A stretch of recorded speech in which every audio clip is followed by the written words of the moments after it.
Hello नमस्कार। एक बार फिर से स्वागत है आप सभी का आर्ट्स पाठशाला की इस यूट्यूब चैनल पे। जैसा कि हम उम्मीद कर रहे होंगे कि 2024 में जितने भी बच्चे एग्ज़ाम दे रहे हुए वो अपने घरों पे अभी पढ़ाई कर रहे होंगे। हमारी आर्ट्स पाठशाला भी आप लोगों के लिए, जो बच्चे आ रहे हैं उनके लिए लगी हुई है, ताकि बच्चे का रिजल्ट, बच्चे का भविष्य, बच्चे की उम्मीद बेहतर बन सके, ताकि आगे कैरियर जो है उनको एक बेहतर दिशा में मोड़ दिया जा सके। हम लोगों ने प्रयास किया कि जो बिहार बोर्ड ने, बीएसईबी ने जो मॉडल सेट डाला, उस मॉडल सेट का एमसीक्यू क्वेश्चन को थोड़ा सा आप लोगों के सामने डिस्कस करें कम समय में। और आप भी एक बार उसको तुरंत देख लीजिए, ताकि आपका जितना भी सवाल है उसमें वो आपके एक बार दिमाग में, एक बार जहन में बैठ जाए। ज्योग्राफी आज हम लोग करने वाले हैं। इससे पहले हम लोगों ने पॉलिटिकल साइंस किया। 100 क्वेश्चन हम लोगों ने वहाँ देखा था एमसीक्यू का। इस बार हम लोग 70 एमसीक्यू में, आपको पता होगा कि ज्योग्राफी को समेटा गया है, तो उस 70 के 70 हम लोग करेंगे। हालांकि आपके बोर्ड में जो बनाना है आपको, वो सिर्फ और सिर्फ 35 बनाने हैं। और टोटल नंबर ऑफ, अगर आप मार्क्स का करेंगे तो टोटल नंबर भी 70 ही है, जिसमें से आपको 35 जो है एमसीक्यू बनाने हैं, 50%। रेस्ट जो है वो आपको 2 नंबर और 5 नंबर के क्वेश्चन बनाने हैं। तो ज्योग्राफी ने क्या क्या दिया है बोर्ड ने, थोड़ा उसको देख लीजिए। बहुत इजी क्वेश्चन रहता है, कोई खास क्वेश्चन हार्ड नहीं रहता है। जो बच्चे पढ़े होंगे थोड़ा बहुत भी, उनके लिए बहुत इजी होगा। देखिए 1 से 70 तक में दिया गया 4 विकल्प है, जिसमें सिर्फ एक चुनना है आपको। 35 ही बनाने, लेकिन बनाना 35 आपको वहां पे है। और जो बच्चे एक बार इसको पढ़ लेते हैं, शायद शायद शायद शायद दिमाग में बैठा लीजिएगा कि मे भी पॉसिबिलिटी है कि सब इससे बहुत सारा क्वेश्चन आपके एग्जामिनेशन में भी आ सकता है। तो बोर्ड आपके उसी इर्द गिर्द में घुमाता है आपको। तो चलिए हम लोग शुरू करते हैं बिना कोई देरी किए हुए। सबसे पहला सवाल आपका है, इनमें से नरमा किससे संबंधित है? नरमा, देखिए नरमा एक फसल होती है, याद रखिएगा। नरमा जो है एक फसल होता है बुआ, जो कि कपास से संबंधित होता है। किससे संबंधित होता है? क्या Narma is related of which this? Cotton हो जाएगा। और अच्छी क्वालिटी की कॉटन जो होती है वो नरमा होती है ना। तो आप याद रखिएगा, जो कपास है उस कपास की जो क्वालिटी होती है, उसकी अच्छी क्वालिटी वाली जो होती है वो क्या कहलाती है बुआ? वो नरमा कहलाती है। डन। चलिए क्वेश्चन नंबर दूसरा पे चलते हैं। निम्नलिखित में से कौन सा जो है वो आर्थिक भूगोल का एक उपक्षेत्र नहीं है? मतलब पूछ रहा है कि which of this not subfield of economic geography. देखिए इकोनॉमिक ज्योग्राफी ये है, ये भी है, ये भी है, ये नहीं है। ठीक है, ये ह्यूमन ज्योग्राफी का पार्ट है ना। और इसको हम लोग मतलब क्या, एक तरीके से मतलब ह्यूमन ज्योग्राफी का तो सारा पार्ट हो जाता है, लेकिन ह्यूमन ज्योग्राफी में ये जो है इकोनॉमिक ज्योग्राफी का पार्ट नहीं है। ठीक है, ये डेमोग्राफिक में चला जाता है। इसलिए इसका आंसर क्या हो जाएगा? Gender geography. आइए अगला क्वेश्चन। किसने नव निश्चयवाद की संकल्पना दी है? देखिए 3 तरीके के मतलब आप इसे संबंधित संकल्पना पढ़ेंगे। एक आप पढ़ेंगे निश्चयवाद, एक पढ़ेंगे आप सॉरी नव निश्चयवाद आप देखिएगा, निश्चयवाद देखिएगा, पर्यावरणीय निश्चयवाद एक समझना हो जाता है, फिर संभववाद समझना हो जाता है। तो यहाँ पे आपको नव निश्चयवाद पूछा, नियो डिटर्मिनिज्म पूछा। नियो डिटर्मिनिज्म जर्मनी के एक व्यक्ति थे, साइंटिस्ट थे, उन्होंने ही ये दिया था। और वो थे कौन? ग्राफिक टेलर थे। ग्राफिक टेलर क्या हो जाएगा? ग्राफिक टेलर हो जाएगा। फिर उसके बाद अगला सवाल चौथा, निम्नलिखित में से कौन विरल जनसंख्या वाला क्षेत्र नहीं है? देखिए विरल का मतलब होता है जहां पर पॉपुलेशन डेंसिटी कम है ना। और यहां से आपको क्या पूछा कि विरल जनसंख्या वाला क्षेत्र नहीं है, यानी कौन सा ऐसा क्षेत्र जो विरल जनसंख्या वाला नहीं है? ये विरल वाला ही, ये विरल वाला ही, ये विरल वाला ही, ये विरल वाला नहीं है। ठीक है, ये विरल वाला नहीं है। यहाँ पे सघन है, यानी यहाँ डेंस पॉपुलेशन है ना। आपसे पूछा कि विरल कौन है, तो विरल ये नहीं है, बाकी सब विरल है। फिर अगला सवाल, निम्नलिखित महादेशों में किसमें जनसंख्या वृद्धि दर सर्वाधिक है? देखिए जनसंख्या वृद्धि दर डिपेंड करता है जन्म दर और मृत्यु दर पे। सबसे अधिक जन्म दर और सबसे अधिक जहां मृत्यु दर होगा वहां पर ये ज्यादा देखने को मिलेगा। तो उस हिसाब से सबसे ज्यादा अफ्रीका में है, क्योंकि गरीबी सबसे ज्यादा वहां है। इस वजह से इसका आंसर क्या हो जाएगा? अफ्रीका ए हो जाएगा। जनांकीय एक उपशाखा है। आपसे क्या पूछा कि डेमोग्राफी इज अ सब ब्रांच ऑफ, जो अभी आपको जस्ट ऊपर सवाल दिया था, याद कर लीजिए, उसी को थोड़ा घुमा दिया है। तो ये किसका पार्ट है? तो ऑब्वियसली पॉपुलेशन ज्योग्राफी का पार्ट है। किसका हो जाएगा? जनसंख्या भूगोल का पार्ट है।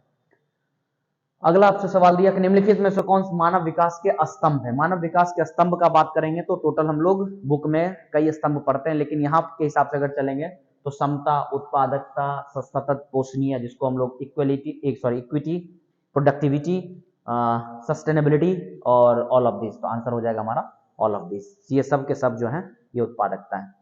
निम्नलिखित में से कौन जन स्थानांतरण का प्रतिकर्ष कारक नहीं है? देखिए यहां से आपको पूछा पुश फैक्टर। देखिए पॉपुलेशन का इधर उधर जाने का दो फैक्टर होते हैं, ध्यान से बैठा लीजिए। पॉपुलेशन इधर या उधर जा रहा है, इसके कितने फैक्टर होते हैं? इसके दो फैक्टर होते हैं। पहला जो फैक्टर होता है बुआ, वो होता है पुश फैक्टर, और एक होता है पुल फैक्टर। पुल फैक्टर क्या होता है? किसी आबादी को अपनी ओर खींचना। पुश फैक्टर मतलब धक्का देना। अब बताइए बिहार यूपी से लोग क्यों बाहर जाते हैं? धक्का दिया जा रहा है। क्यों दिया जा रहा है? क्योंकि यहाँ पर बेरोजगारी ज्यादा है। क्यों दिया? क्योंकि जल संकट ज्यादा है ना। मतलब पीने की समस्या भी एक कहीं ना कहीं कारक बन जाता है। सिर्फ बिहार यूपी के लिए नहीं, हम आपको एग्जाम्पल के लिए सिर्फ समझाएं। रोजगार के जहां अवसर नहीं होंगे वहां पे, और महामारी जहां होगा वहां पे। तो यहाँ पे आपको सवाल दिया कि स्थानांतरण का प्रतिकर्ष कारक नहीं है, तो भैया जहां रोजगार के अवसर होंगे वो प्रतिकर्ष कारक थोड़ी हुआ, वो तो अपकर्ष कारक हुआ, वो आपको खींचेगा। तो ये क्या हो जाएगा? नहीं वाले में। ठीक है, तो आंसर क्या हो जाएगा? डी हो जाएगा। अगला question, which of the following is not वही पुश फैक्टर हो गया। कौन सी जनांकीय संक्रमण का प्रथम अवस्था का सूचक? देखिए जनांकीय संक्रमण की तीन अवस्थाएं होती है। यानी कि सवाल क्या पूछा? विच of this indicator of the first stage of demographic transition. तीन ट्रांजिशन होते हैं डेमोग्राफिक के। सबसे पहला ट्रांजिशन में क्या होगा कि अत्यधिक पॉपुलेशन का जन्म भी होगा, मतलब बढ़ेगा, अत्यधिक डेथ भी होगा, गरीबी ज्यादा होगी, बेरोजगारी ज्यादा होगी, महामारी ज्यादा होगी, अशिक्षा ज्यादा होगी। और सेकेंड स्टेज में आते आते सुधार देखने को मिल जाएगा, और थर्ड स्टेज में आते आते सब कुछ एकदम बिल्कुल बैलेंस हो जाएगा।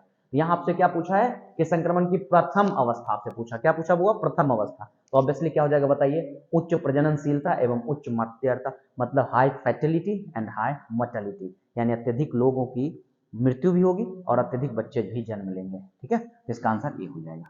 किस विद्वान ने मानव विकास सूचकांक को विकसित किया? ऑब्वियसली बताइए, एक विद्वान अर्थशास्त्र के थे, पता होगा आपको, प्रोफेसर अमर्त्य सेन, और क्या नाम था उनका, ये महबूब उल हक, पता होगा आपको, कि जो पाकिस्तान के थे और अमर्त्य सेन भारत से हैं। उन्होंने दोनों मिल करके मानव विकास की जो कल्पना है उसको प्रतिपादित किए थे 1990 के आसपास में। और उसी समय से यूएनडीपी नाम की एक टीम है, यूनाइटेड नेशन डेवलपमेंट प्रोग्राम, जो हर वर्ष क्या करता है? मानव विकास रिपोर्ट जारी करता है। तो इसका आंसर क्या हो जाएगा? आपको डी हो जाएगा।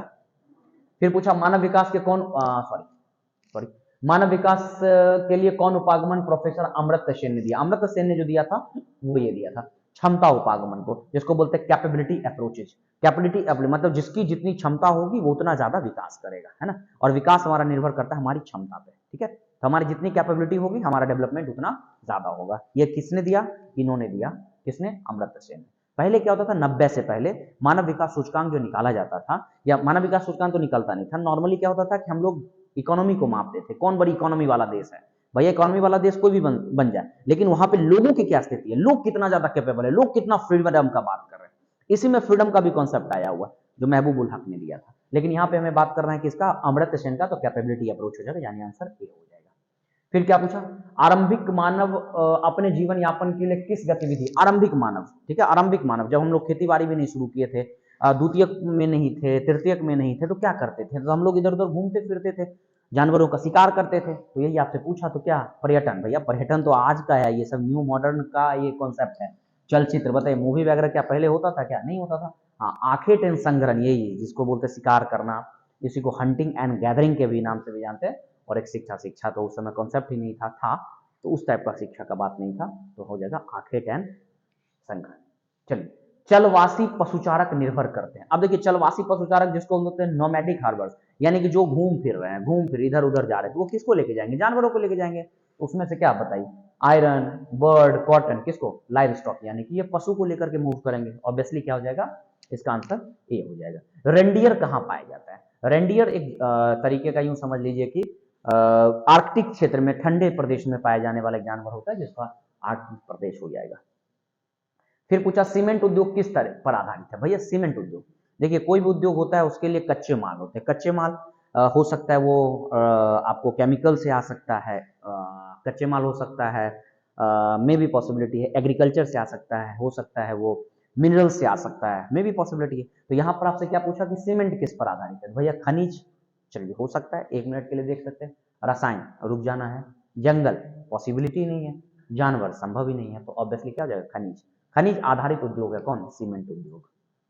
निम्न में से कौन औद्योगिक नगर नहीं है? नगर वाला बहुवचन जरूर दिमाग में सवाल बना लीजिएगा। नगर, प्राचीन नगर, मध्यकालीन नगर, आधुनिक नगर, सांस्कृतिक नगर, पर्यटन नगर, औद्योगिक नगर, आपसे ये सवाल देखिएगा 2-4 बार पूछा हुआ है। यहाँ पे भी आपका सवाल दिया कौन औद्योगिक नगर है जो उद्योग के लिए फेमस है, तो ऑब्वियसली जानते होंगे बोकारो, है ना। बोकारो किसके लिए फेमस है बुआ, तो ये उद्योग के लिए फेमस, इसलिए इसका आंसर क्या हो जाएगा, बोकारो। इसके अलावा सवाल दिया है कि निम्न में से कौन स्लेज से संबंधित है। देखिए स्लेज से संबंधित का बात कर रहा है तो स्लेज से संबंधित यहाँ रेंडियर हो जाता है। स्लेज से संबंधित कौन हो जाता है, रेंडियर हो जाता है। उसके बाद भारतीय राष्ट्रीय महामार्ग प्राधिकरण का प्रचालन कब हुआ था, ये आपसे पूछ रहा है कि जो NHAI है, NHAI national highway authority of India, national highway authority of India, ये परिचालन में कब आए, तो 1995 से। कब से, 1995 से। निम्नलिखित में से कौन तृतीयक क्रियाकलाप है। देखिए 3 क्रियाकलाप, प्राथमिक, द्वितीयक और तृतीयक। प्राथमिक में कृषि, द्वितीयक में इंडस्ट्री, तीसरा में सेवा होता है, जिसको में व्यापार वगैरह होते हैं। तो बताइए बुनाई तो होगा नहीं, आखेट तो होगा नहीं, कृषि तो होगा नहीं, तो क्या हो जाएगा, व्यापार। व्यापार कौन क्षेत्र हो गया, तृतीय क्षेत्र हो गया, यानी कि टर्शियरी सेक्टर हो गया। किस समुद्री मार्ग पर ऑकलैंड अवस्थित है, दक्षिणी प्रशांत, याद रखिए कौन सा, साउदर्न पैसिफिक पर ऑकलैंड जो है ये अवस्थित है। किस नदी पर डुसेलडर्फ पतन, डुसेलडर्फ जो पतन है, डुसेलडर्फ पतन ये राइन रिवर पे, यूरोप में राइन नदी है, उस नदी पर ये पतन देखने को मिलता है, डुसेलडर्फ।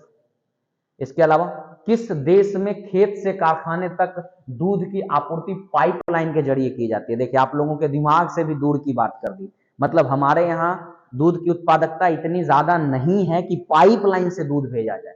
सोच के देखिए जरा, खेत से दूध भेजने के लिए पाइपलाइन का इस्तेमाल किया जाता है कारखाने तक। सोचिए ये वही देश हो सकता है जहां पर बिल्कुल मॉडर्न होगा क्या, पशुपालन करना, वहां पे जानवरों को रेयरिंग करना, जहां एकदम मॉडर्न होगा। भारत पॉसिबल नहीं, यूक्रेन भी नहीं, सूडान भी नहीं, आंसर क्या हो जाएगा, न्यूजीलैंड। काफी हाईली डेवलप है ना, यहाँ पे मॉडर्न टेक्नोलॉजी का यूज किया जाता है, क्या किस चीज के लिए, खास करके एग्रीकल्चर और खास करके पशुपालन के लिए। फिर सवाल आया, भारत में मुक्त आकाश की नीति कब अपनाई, जरा गौर करिएगा। भारत ने मुक्त आकाश नीति का बात करते हैं अगर हम लोग, तो देखिए इसका आंसर आप अगर 2 तरीके से इसका आंसर को समझिएगा। पहला आंसर आप इसको समझने का प्रयास करिएगा, इसकी प्रारंभ कब हुई। इसकी नींव अगर देखा जाए तो पहले शुरू हो गई थी, लेकिन आपसे प्रारंभ पूछ रहा है, सीधा प्रारंभ पूछ दिया आपको, इंट्रोड्यूस पूछ दिया, तो इंट्रोड्यूस आपको 90 ही कर लीजिएगा, 1990 कर लीजिएगा। फिर आपसे पूछा कौन संस्था प्रतिकर्ष मानव रिपोर्ट प्रकाशन करता है, अभी जस्ट प्रतिकर्ष बोले, प्रतिवर्ष, यानी कि which organisation published human development report. आपको शायद हम ऊपर में ही बता चुके थे, एक संस्था का नाम UNDP, याद करिए, यूनाइटेड नेशन डेवलपमेंट प्रोग्राम, प्रति साल प्रति ईयर वो जारी करता है, 1990 से हर साल ये जारी करता है। कौन, UNDP, United Nation Development Programme. Done. आइए अगले पॉइंट की तरफ चलते हैं। अगला है गहन जीविका कृषि पाई जाती है। बताइए गहन जीविका कृषि, यानी कि उस कृषि को गहन जीविका कृषि बोलते हैं जहां पर आबादी ज्यादा हो और वहां के आबादी के भरण पोषण के लिए सिर्फ उतना ही उत्पादन किया जाए जितना उनकी जरूरत हो, उससे ज्यादा उत्पादन नहीं किया जाता हो, ऐसे वाला क्षेत्र हो जाता है कौन, साउथ ईस्ट एशिया, दक्षिण अफ्रीका नहीं, एशिया, साउथ ईस्ट एशिया, ये नहीं, ये होगा साउथ, जहां पर आबादी ज्यादा है। फिर पूछा मिंक्स जो है वह किसका मुख्यालय, CIS कॉमन वेल्थ से रिलेटेड ये बात करता है ना। जो संस्था बनाया गया था, आपको पता होगा USSR जो टूटा था 1991 में, USSR टूटा था, उस USSR के टूटने के बाद कई देशों ने आपस में मिलकर के एक कॉमनवेल्थ इंडिपेंडेंट नेशंस बना लिया था, जिसमें आर्मेनिया है, अजरबैजान है, आपको रसिया है, ये सब उन्हें मिल करके एक बनाया था CIS, तो इसका मुख्यालय CIS हो जाएगा, याद रख CIS का मुख्यालय मिन्स्क हो जाता है। आधुनिक देखिए फिर आ गया ना, आधुनिक भारत में कुल कितनी अनुसूचित भाषाएं हैं। देखिए कितनी भाषाओं को अनुसूचित किया, ऑब्वियसली 22 भाषाओं को किया गया है ना, 22 भाषाओं को अनुसूचित किया गया। मणिपुर, मिजोरम और नागालैंड में कौन भाषा बोली जाती है, किरात भाषा का ही मिक्सअप करके वहां पर बोला जाता है। साउथ इंडिया में देखिएगा तो वो आपको द्रवियन भाषा देखने को मिल जाएगा। किस किस प्रदेश में प्रलिखित ये प्राचीनतम नगरीय बस्ती, बताइए कहाँ पे, ऑब्वियसली हिंदू वैली सभ्यता, इंडस जिसको बोलते हैं, सिंधु घाटी सभ्यता बोलते हैं, ये हो जाएगा। फिर आपसे पूछा प्रयाग क्या उदाहरण, देखिए आ गया ना फिर आपका सवाल नगर से, प्रयाग कौन सा, तो प्रयाग जो है जिस प्रयागराज आज देख रहे हैं जो इलाहाबाद था, वो कौन सा नगर है, तो बहुत प्राचीन नगर है, हिंदू मैथोलॉजी में बहुत ज्यादा ये एक स्पिरिचुअल प्लेस है, तो प्राचीन नगर हो जाएगा। फिर आपसे पूछा कि इनमें से कौन सा सांस्कृतिक शहर का उदाहरण है। सांस्कृतिक शहर कौन है, तो ऑब्वियसली इसमें पुष्कर हो जाएगा। राजस्थान का पुष्कर है जो सांस्कृतिक नगर के लिए फेमस है। इसके अलावा मऊ उदाहरण है। मऊ किसका उदाहरण है? मऊ जो है ये गैरिसियन शहर है। ये गैरिसियन शहर है जो कि कहा जाता है कि सैनिक वगैरह से संबंधित, छावनी से संबंधित ये है। तो इसका आंसर हो जाएगा बी। निम्नलिखित में कौन भूमि उपयोग वर्ग की वर्गीकरण नहीं है? जब आप किताब पढ़िएगा तो आपको 9-10 वर्गीकरण देखने को मिलेगा भूमि का, है ना। तो उसी भूमि में वन है, शुद्ध बोई गई भूमि है ना, इसी सबसे संबंधित बात करता है। तो इसका आंसर जो आपका हो जाएगा वो एग्जैक्टली आंसर क्या हो जाएगा आपको, देखिए फैलो लैंड भी भूमि उपयोग है, नेट जोन भी भूमि उपयोग है, कल्चरल वेस्टलैंड भी भूमि उपयोग है, मार्जिनल लैंड नहीं है, तो सीमांत भूमि नहीं है, इसलिए इसका आंसर डी हो जाएगा। हरित क्रांति का संबंध किससे है? बच्चा वाला सवाल हो गया। हरित क्रांति का संबंध फसल से है। उसमें भी अगर फसल पूछे किससे है तो गेहूं और चावल से है। गेहूं और चावल, पहला गेहूं फिर चावल से संबंधित। निम्नलिखित में कौन कॉफी उत्पादन के लिए प्रसिद्ध है, फेमस है? पूछ रहा है कि आपको कौन सा घाट जो है या कौन सा जगह जो है वो फेमस है किसके लिए, तो कॉफी के लिए। भारत में कॉफी सबसे अधिक पश्चिमी घाट कर्नाटका है, वहां पर उत्पादन होता है, इसलिए इसका आंसर ए हो जाएगा पश्चिमी घाट। राज्य पूछे कर्नाटका। चाय पूछ दे तो असम। भरमौर जनजाति किस राज्य में है? हिमाचल प्रदेश, है ना। भरमौर जो जनजाति है कहाँ पे है? हिमाचल प्रदेश की है जनजाति है। जनजाति को भी आप एक बार देख लीजिएगा, है ना। कई तरह की जनजातियां होती है जिसमें से लापचा है, भूटिया है, फिर उसके बाद आप देखिएगा तो अलग अलग और भी जनजाति हो जाती है, तो उसको एक बार आप देख लीजिएगा। फिर झबुआ किस राज्य में? भैया झबुआ मध्य प्रदेश में फेमस है, वहां पे मिनरल्स के लिए फेमस है। निम्नलिखित में से किसमें सर्वाधिक ग्रामीण आबादी? देखिए आपको इसमें जितने भी दिए गए सब लगभग लोग आपको लगभग क्या हाँ कह सकते हैं कि यूटी है, यूनियन टेरिटरीज है। इसमें सबसे ज्यादा पूछ रहा है ग्रामीण बस्ती कहाँ पे है, तो लक्षद्वीप में सबसे ज्यादा ग्रामीण बस्ती है, तो क्या आंसर हो जाएगा? सी हो जाएगा। ऑस्ट्रेलिया की राजधानी क्या है? कैनबरा। ऑस्ट्रेलिया की राजधानी कैनबरा। सन नगर की संकल्पना किसने दी थी? ये आपके बुक से थोड़ा बियॉन्ड का बात करता है, लेकिन इसका भाग है तो समझ लीजिए। ये दिए थे पैट्रिक गेडिस। पैट्रिक गेडिस ने सन नगर की ये कॉन्सेप्ट दी थी, जिसको हम लोग कन्यूबरेशंस का नाम देते हैं। बुक का ही पार्ट है, बस एक अलग थॉट आपको कर दिया। झारखंड में कोयला का खान कहाँ है? भैया झरिया में है ना। भारत में सबसे अधिक कोयला का उत्पादन ही झरिया में होता है, और झरिया कहाँ है? झारखंड में। घाटशिला कहाँ है? घाटशिला राजस्थान में। घाटशिला कहाँ है? राजस्थान में, याद रखिए घाटशिला राजस्थान 42। फिर उसके बाद एक मिनट घाटशिला झारखंड में, सॉरी राजस्थान में, हम मेरे झड़िया वो लग गया, क्या बोलते हैं उसको, खेतरी लग गया है। घाटशिला झारखंड में। इसके अलावा 43 भारत का प्रथम तेल शोधन कारखाना, गौर करिएगा, प्रथम तेल शोधन कारखाना भारत के गुजरात में है, भारत के असम में है, भारत के महाराष्ट्र में है, लेकिन यहां आपसे पूछा है कि प्रथम पूछ दिया ना, तो प्रथम हो जाएगा आपको दिगबोई, असम। असम का जो दिगबोई है वहीं पर ये है। क्या किसी कोई डाउट? चलिए इसके अलावा क्या है आपका, इनमें से कौन राष्ट्रीय राजमार्ग दिल्ली और कोलकाता, आपको पता होना चाहिए कि NH1 और NH2 का बात आपको इसमें कर रहा है। NH1 जो है वो दिल्ली से होते हुए वो अमृतसर तक जाती है, और NH2 जो है वो दिल्ली से होते हुए कोलकाता तक आती है, तो उसी बीच में आपको बनारस वगैरह भी मिल जाता है, तो इसका आंसर NH2 हो जाएगा, नेशनल हाईवे 2। फिर पूछा दक्षिण मध्य रेलवे का मुख्यालय। देखिए रेलवे वाला मुख्यालय जरूर देख लीजिए, आप अपने बुक में गौर करिएगा, आपके बुक में 16-17 को टोटल जो है मुख्यालय दिया होगा, तो उसमें मुख्यालय जरूर पढ़ लीजिएगा। इसका मुख्यालय सिकंदराबाद हो जाएगा, इसका मुख्यालय सिकंदराबाद हो जाएगा। इनमें से कहां अनुसूचित जनजाति की संख्या नहीं है? देखिए अनुसूचित जनजाति कहां नहीं है, कहता है कि which of this no scheduled tribe population, कहां शेड्यूल्ड ट्राइब पॉपुलेशन नहीं है? तो देखिएगा पंजाब में शेड्यूल्ड ट्राइब्स नहीं है, पंजाब में, हरियाणा में, चंडीगढ़ में, दिल्ली में, इन सबों में शेड्यूल्ड ट्राइब्स नहीं है। फिर आपसे पूछा सवाल तारापुर संबंधित किससे है? तारापुर याद करिए, तारापुर जो है ये परमाणु ऊर्जा से संबंधित है। तारापुर परमाणु ऊर्जा से संबंधित है। भारत का पहला क्या बोलिएगा उसको, यूरेनियम थोरियम से बनाया जाता है, जिसको हम लोग परमाणु ऊर्जा केंद्र के नाम से भी जानते हैं। भारत में भी टोटल 6 परमाणु ऊर्जा केंद्र काम कर रहे हैं, उसमें से एक तारापुर भी है। निम्नलिखित में कौन सा धार्मिक नगर, देखिए फिर नगर का सवाल आ गया है ना, कौन सा धार्मिक नगर है? मैं आपको बताऊं इसका, ना ये ना ये ना ये कोई नहीं, आंसर ये हो जाएगा। ना कांडला है, कांडला पोर्ट है, मतलब औद्योगिक पतन का नगर है। इटारसी और कटनी जो है ये ट्रांसपोर्ट नगर है ना, तो इसका आंसर ये हो जाएगा, डी हो जाएगा। धार्मिक नगर में आप देखिएगा प्रयागराज हो गया है ना, जिसको इलाहाबाद वगैरह देख रहे हैं, बनारस हो गया, ये सब धार्मिक नगर में आ जाते हैं। इनमें से कौन लौ इस्पात केंद्र नहीं है? कौन पूछा लौ इस्पात केंद्र नहीं है? तो देखिए भिलाई है, आगरा नहीं है लौ इस्पात केंद्र, है ना। बाकी दुर्गापुर है ही, बोकारो है, सलेम है, विजयनगर है, उसके अलावा आप चले जाइए तो यहाँ पर क्या नाम है, राउरकेला है, फिर ऊपर आ जाइएगा तो दुर्गापुर है, बर्नपुर है ना। इसमें से कौन नहीं? आगरा नहीं। फिर उसके बाद इनमें से कौन सूती वस्त्र उद्योग है? निम्न में सूती वस्त्र उद्योग केंद्र है कानपुर, याद रखिए कानपुर फेमस है सूती वस्त्र उद्योग। निम्न में से कौन सा औद्योगिक नगर नहीं है? आपसे कुछ औद्योगिक नगर नहीं है तो भैया कोटा औद्योगिक नगर नहीं है, याद रखिएगा कोटा औद्योगिक नगर नहीं है। निम्न में से कौन पूर्वी घाट पर अवस्थित पतन नहीं है? पूर्वी घाट पर अवस्थित पतन, दो घाट होते हैं, 1 मिनट के लिए आप इसको समझ लीजिए क्योंकि 2-3 बार घाट से संबंधित सवाल आ गया। आप अगर मैप वर्ल्ड इंडिया का देखिएगा तो ये हो गया पश्चिमी घाट, ये हो गया पूर्वी घाट, ठीक है। आपसे सवाल क्या पूछा कि पूर्वी घाट पर पतन नहीं है। देखिए पारादीप उड़ीसा में है, कोलकाता वेस्ट बंगाल में है, चेन्नई पूर्वी घाट पे ही है, मुंबई यहाँ है, तो ये नहीं होगा, इसलिए मुंबई हो जाएगा। इसके अलावा आपका सवाल है मीटर गेज संबंधित किससे है? याद रखिए रेलवे जो ट्रैक होती है, रेलवे जो ट्रैक होता है उस दोनों के बीच की दूरी को गेज बोलते हैं। गेज बोलते हैं, 3 गेज होते हैं, broad gauge, metre gauge, narrow gauge.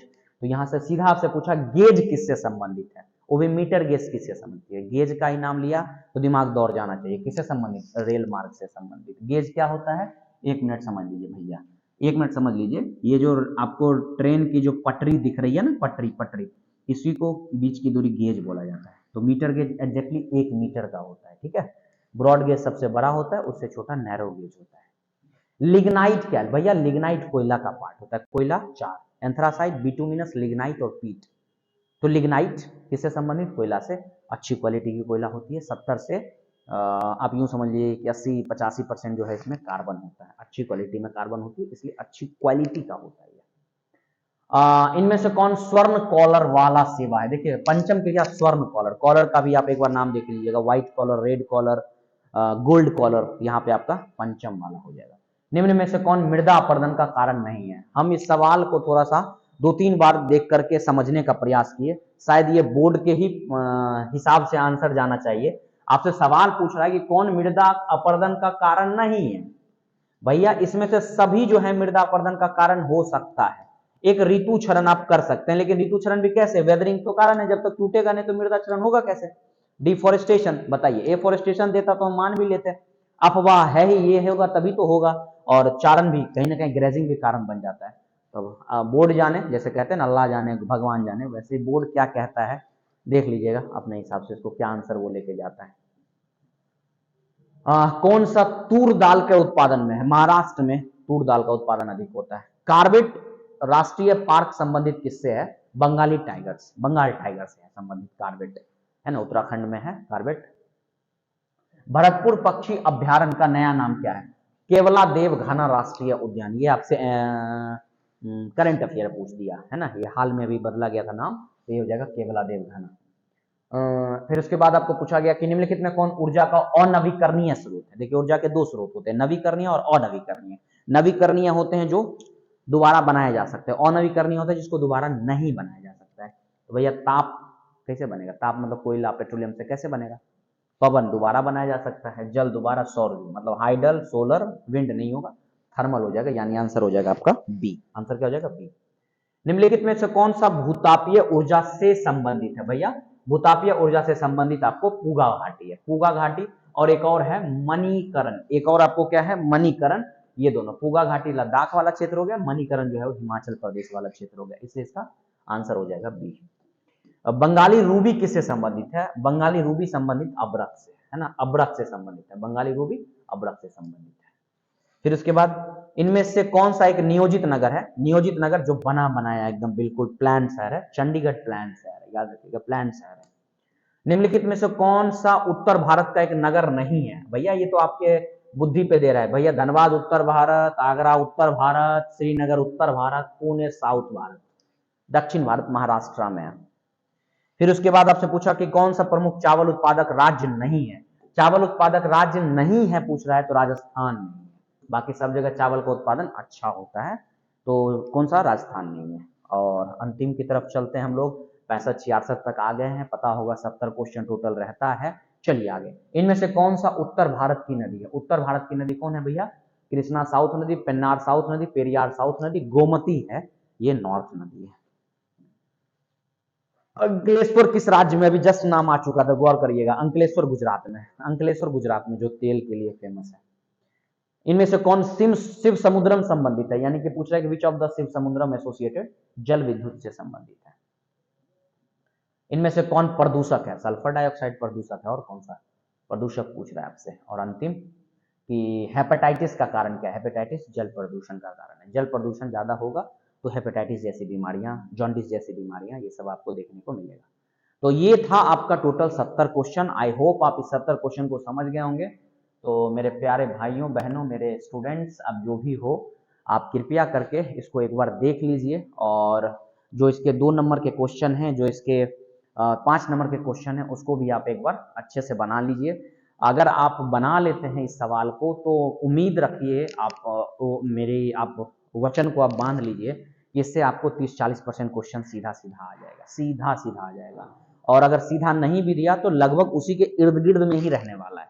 इसलिए प्लीज एक बार जरूर बना लीजिए क्वेश्चन को। अगर आप एक बार इसको बना लेते हैं तो आप यकीन करिए कि आप पास तो कर ही जाइएगा, लेकिन आप अच्छा मार्क्स भी ले आइएगा।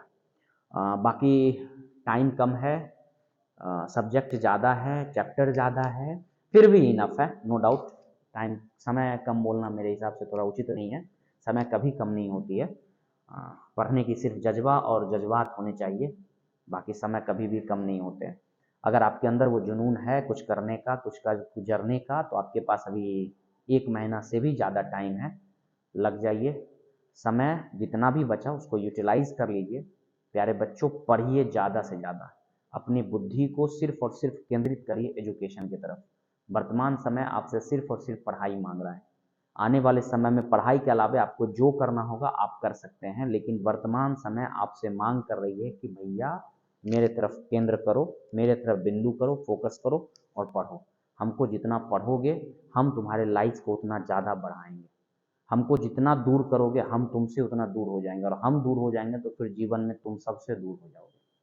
इसलिए education priority is a must always. हमेशा प्रायोरिटी दीजिए, पढ़िए और अपने परिवार, अपने समाज के नाम को और बेहतर करने में आप अपना नाम आगे लाइए, ताकि आपका एक एग्जाम्पल सेट किया जा सके। बाकी हम लोग अगले वीडियो में मिलते हैं। उम्मीद करते हैं कि आप तैयारी करेंगे अच्छे से। मिलते हैं अगले वीडियो में, तब तक के लिए बाय बाय, टाटा, धन्यवाद।